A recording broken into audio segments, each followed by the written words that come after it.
నిన్న CM Revanth Reddy BRS party పైన తర్వాత హరీష్ రావు గారి ప్రెస్ మీట్ పైన తీవ్రమైన వ్యాఖ్యలు చేయడం జరిగింది. ముందుగా హరీష్ రావు గారిపై చేసినటువంటి వ్యాఖ్యలను తీవ్రంగా ఖండిస్తూ బీఆర్ఎస్ పార్టీ ఒక ఉద్యమ పార్టీ, తెలంగాణ రాష్ట్రాన్ని సాధించినటువంటి పార్టీ.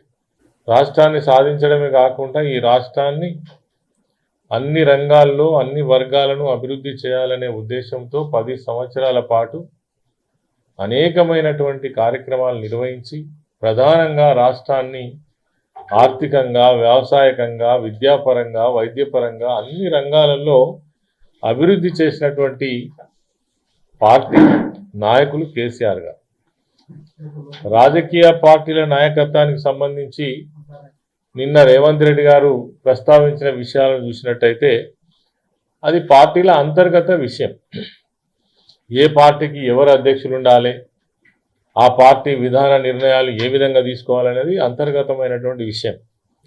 అట్లంటే మరి మేము వాళ్ళ పిసిసి అధ్యక్షుడు మహేష్ గౌడ్ను నియమించినప్పుడు ఆ రోజు దళితులను ఎందుకు నియమించలేదని ఎవరైనా అడిగినరా? నియమించాలనుకుంటే మీరు ఎందుకు నియమించలేదు? అంటే ప్రేమ అనేటువంటిది పెదవుల పైన కాదు.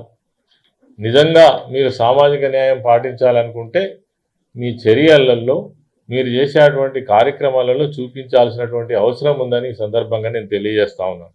అదేవిధంగా బీఆర్ఎస్ పార్టీ తెలంగాణ ప్రజల మనోభావాలకు అనుగుణంగా పార్టీ నిర్ణయాలు ఏ విధంగా తీసుకుంటే తెలంగాణ రాష్ట్రానికి గొప్పగా మేలు జరుగుతుందనేటువంటి ఆలోచన విధానంతో నిర్ణయాలు తీసుకోవడం జరుగుతుంది. అది మొదటి నుంచి కూడా అదే మరి సంస్కృతిని కొనసాగిస్తున్న సంగతి తెలంగాణ ప్రజానికానికి తెలుసు.